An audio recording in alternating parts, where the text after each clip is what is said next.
Quando o app foi quebrado, falou,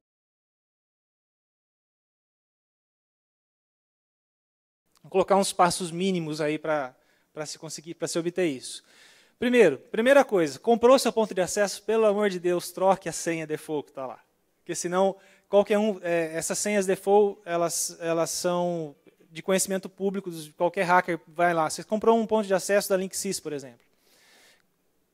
A senha é admin. Todo mundo sabe disso. Tá? Se você só conectar no seu ponto de acesso e fazer o que quiser. Então, primeiro passo, troque as senhas. Segundo, você pode habilitar a segurança, o app WPA. Tá? E você deve códigos óbvios. Por exemplo, se você está no Fizzly, não use Fizzly. Tá? Outra coisa importante é manter o firmware atualizado. A maioria dos pontos de acesso atuais permitem atualizações dos firmwares. Tá? E essas atualizações, em geral, se dão por problemas de segurança. Portanto, se você estiver usando um firmware desatualizado, você está com um problema a mais de segurança. Aí. Bom, tem alguns passos que você consegue fazer ou obter uma segurança ainda maior. Você pode implementar níveis adicionais de autenticação. Isso pode ser feito usando servidores rádios. Uma coisa que eu acho interessante é colocar regras para o uso dos softwares aí disponíveis de SSL e SSH. Isso inclui também a utilização de alguns proxies para conversão de HTTP para HTTPS. Mais um item adicional, alguns roteadores sem fio oferecem mais recursos de segurança. Então, quando você for comprar um roteador sem fio, escolha os que oferecem maiores recursos. Primeiro, nem todos os roteadores oferecem WPA2. Então, se você tiver um que só está escrito WPA, prefiro os que estão escritos WPA2, criptograficamente. E, além dessas soluções que são basicamente padrão, são soluções que muitos pontos de acesso implementam, e tem uma série de outras que são soluções particulares, mas também proprietárias. Né? Por exemplo, alguns desses pontos de acesso oferecem mecanismos de gerência das chaves mais automáticos, trocam as chaves regularmente, por aí vai. É muito simples de obter, simplesmente ouvindo as suas transmissões, obter um endereço MAC válido que está sendo usado, e aí eu troco aquilo no meu protocolo e vou usar o seu ponto de acesso sem nenhum problema. É muito fácil de quebrar. O segundo é o envenenamento da rede, jogar coisas no protocolo ARP que vão tornar a sua rede inútil, você não vai conseguir fazer nada naquela rede, de fato. Associação maliciosa, por exemplo, é eu criar... Tem diferentes aspectos de associação maliciosa, mas em Wi-Fi o mais interessante é eu criar um ponto de acesso, que não é, na verdade, um ponto de acesso, mas eu só estou disponibilizando para te pegar. Então, você vai se conectar no meu ponto de acesso e a partir daí eu faço o que quiser com seus fluxos. E muitas vezes está aí associada às máfias e ao crime organizado. Elas utilizam cada vez mais técnicas complexas, cada vez mais difíceis de detectar e difíceis de barrar.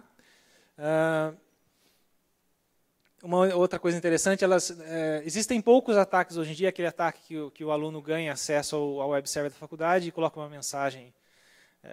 Hoje em dia os ataques são mais discretos, ocorrem sem alarde, só para deixar ali uns backdoors para serem usados. Esses caras, quando eles ganham acesso à tua rede, eles não fazem barulho. Eles ficam lá quietinhos e utilizam da melhor forma possível para os seus fins. E afetam principalmente, sobretudo, as redes IP com IP verdadeiro, IP fixo e disponível. Essa transparência é um dado da Symantec, que mostra quais são as portas principalmente atacadas. A primeira é a porta do messaging, do serviço lá da Microsoft, que não sei exatamente o nome. O segundo, sistema de arquivos. A questão interessante é a terceira e a quarta linha. Pela primeira vez, se ataca mais web servers protegidos por HTTPS do que web servers abertos. Então, ou seja, é mais interessante atacar quem está protegido do que quem está desprotegido. Hipóteses que são computadores colocados com IP fixo, disponíveis à web, para ver quais são os ataques recebidos. A questão é a seguinte: se você coloca um sistema desatualizado, na média, leva-se 1 hora para se adquirir o controle do seu sistema. Tá? Então, aí tem alguns sistemas Windows. O sistema Linux utilizado foi o SUSE, mas não foi comprometido. Tá? Linux, todo mundo sabe, tem uma ampla vantagem com relação ao Windows no quesito tomar controle da máquina. Então, manter um sistema atualizado é mais importante do que não habilitar o seu app, por exemplo. Para ser plug and play, ou seja, eu vou comprar o ponto de acesso, vou conectar ali no meu cabinho de rede para sair funcionando. A tendência disso é mudar, porque está dando muito problema, né? Mas a tendência agora é, no mínimo, vir com o app habilitado e por aí vai. Mas, de qualquer forma, quando um ponto de acesso vem com as suas chaves de acesso habilitadas, as chaves são default. Então, continua o problema de que o usuário, ao usar uma rede sem fio, é importante que ele tenha alguma afinidade com as questões de segurança envolvidas. Continuemos em considerações. Primeiro, a questão de que o app, na verdade, significa Web Equivalent Privacy. Então, a intenção é tornar uma equivalência de segurança, ou seja, o seu sistema habilitado com o app deveria ter a mesma capacidade de segurança de um roteador que você dá acesso a uma porta. Portas lado a lado de um roteador. Tá? O app não tinha a intenção de ser um protocolo 100% seguro. Tá? Outra coisa, o app, WPA ou mesmo WPA2 protegem os seus tráfegos só do computador até o ponto de acesso, de forma gratuita no ponto de acesso. A primeira discussão é, mas eu que estou disponibilizando, vou ter alguns riscos, mas a questão é que quem está usando também está fortemente sujeito a riscos. Primeiro, eu posso ter alterado o meu ponto de acesso para captar todos os seus dados. Então, a questão de segurança não se restringe a quem está acessando o ponto de acesso, quem está disponibilizando, mas também a quem está acessando. Outros problemas que eu acho menores aí, porque tem soluções razoáveis, é a questão de uso legal da rede. Por exemplo, se eu disponibilizo um ponto de acesso, quem está usando aquele ponto de acesso pode fazer maus fins daquele acesso, pode acessar pornografia infantil, por exemplo, usar aquele acesso para algum crime cibernético.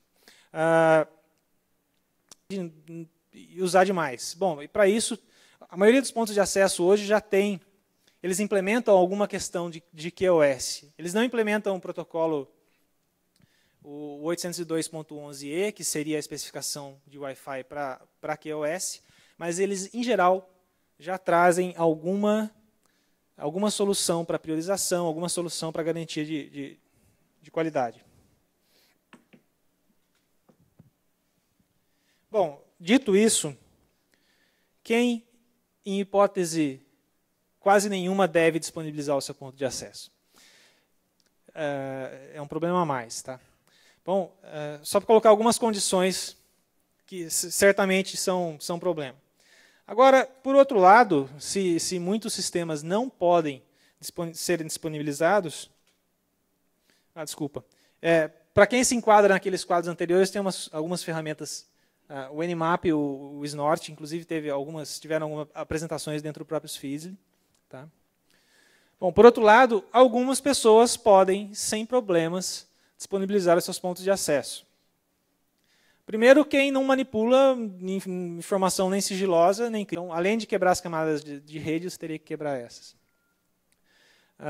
E outra coisa, quem implementa algumas das soluções que estão disponíveis aí para a formação de comunidades de rede sem fio. Ou seja, mesmo que os seus sistemas não estejam bem configurados em termos de segurança, você ainda, eventualmente, pode abrir alguma coisa, tem ferramentas aí hoje, inclusive abertas, para a formação de comunidades de rede sem fio. Tá? E além disso, você não precisa disponibilizar a sua rede para todo mundo. Tá? Isso é uma questão importante também. O pessoal fala, quero disponibilizar um ponto de acesso, mas eu não vou, vai entrar qualquer um. E é um projeto que eu acho o melhor de todos eles, que é o Seattle Wireless. Vou falar um pouco sobre uma questão relacionada, que são as redes municipais sem fio. E a nossa proposta de fazer uma comunidade de rede brasileira, tá?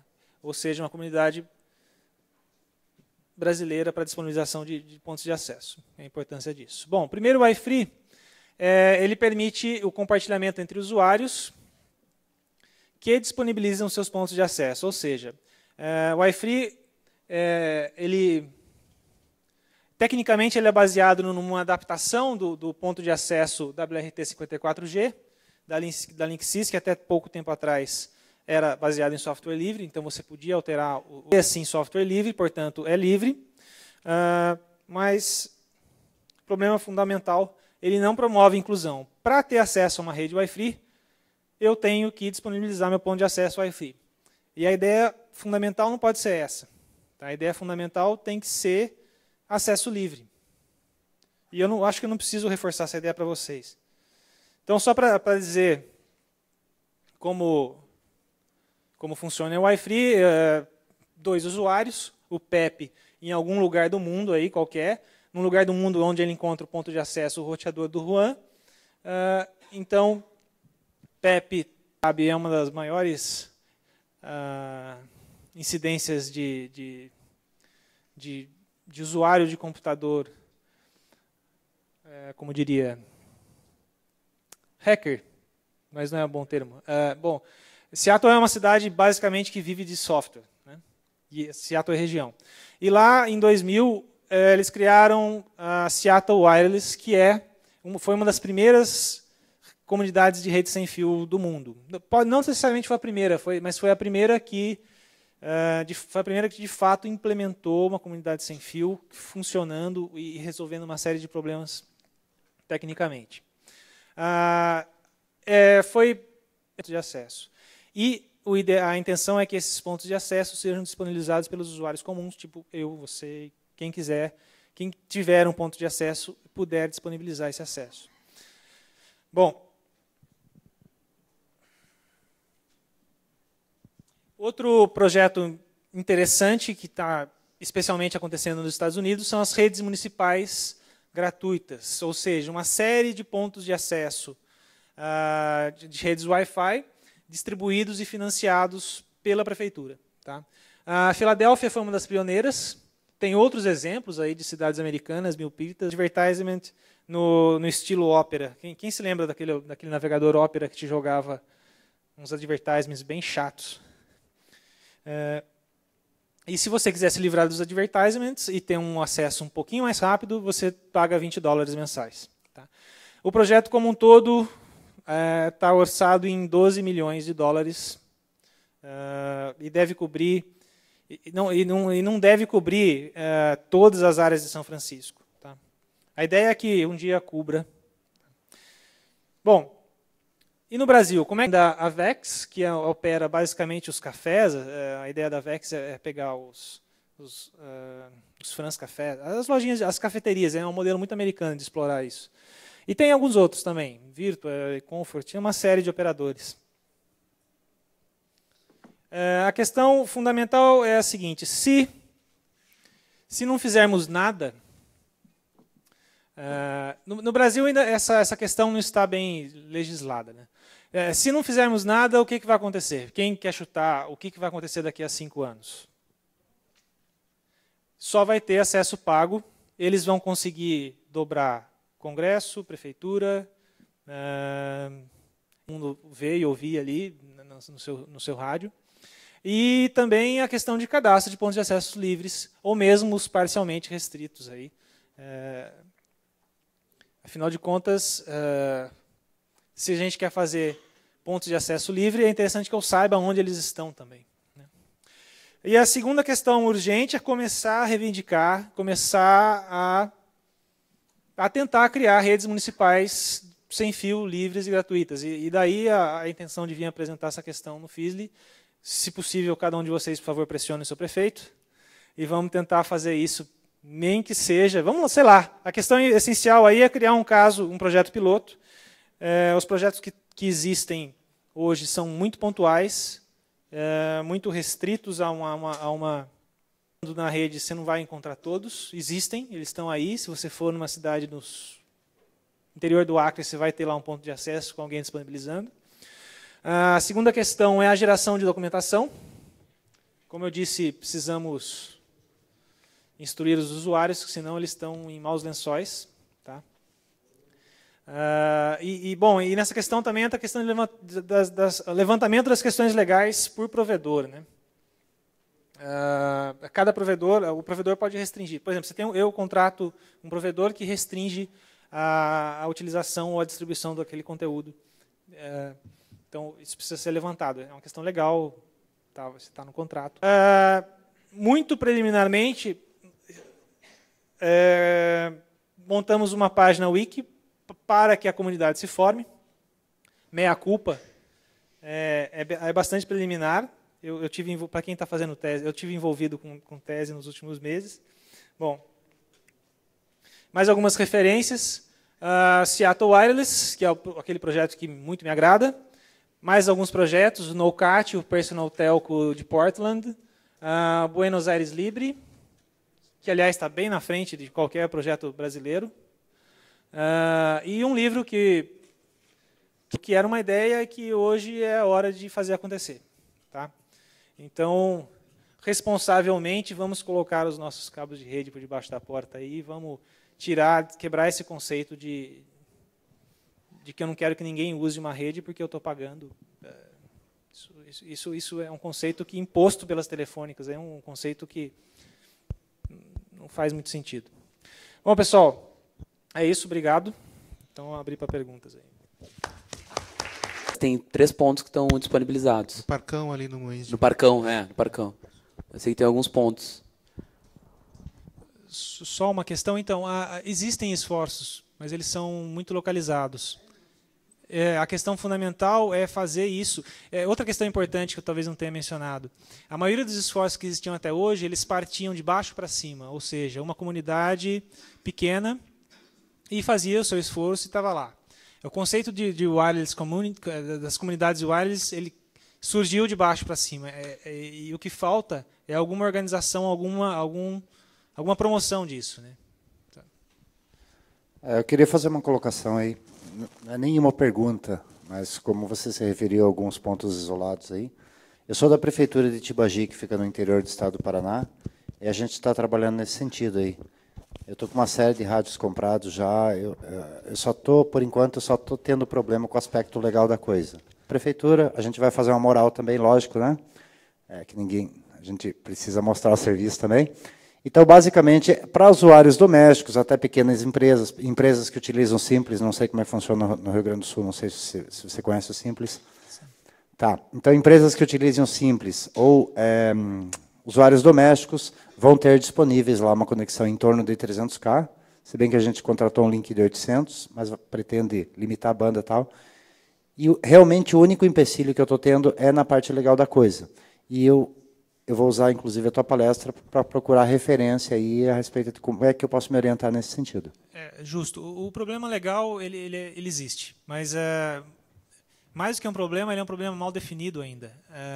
No Brasil não tem uma jurisprudência dessa definição. Tá? Na ilha de Manhattan, em Nova York, e sim, de helicóptero ou de avião, não sei como que foi, e parece que eles 80% ou 90% dos pontos eram assim, completamente sem nenhuma encriptação aberta. Não foram mais a fundo, mas tu sabe me dizer assim se tu por estar vendo isso e tal, se tem uma estatística para isso? Não sei dizer se tem uma estatística, mas o fato é que esses usuários que estão abertos, especialmente em Manhattan, certamente caíram na categoria de que comprou o ponto de acesso, plugou e não está sabendo o que está fazendo. Né? E só mais uma pergunta, tá? Porque nosso tempo está estourando. Não necessariamente vai trazer mais ou menos segurança. O importante é a implementação que você faz daquilo. Né? Bom, é isso. Não tem... depende de todos os fatores, se você está autenticando, com quem você está conectando. Enfim, depende do processo como um todo. Tá? Eu particularmente, eu sou propenso a não recomendar o uso de redes ad hoc. Porque se você tem uma grande massa que não tem muita noção do que está fazendo, essa grande massa usando redes ad hoc está mais exposta ainda aos problemas. Pessoal, Pessoal, obrigado.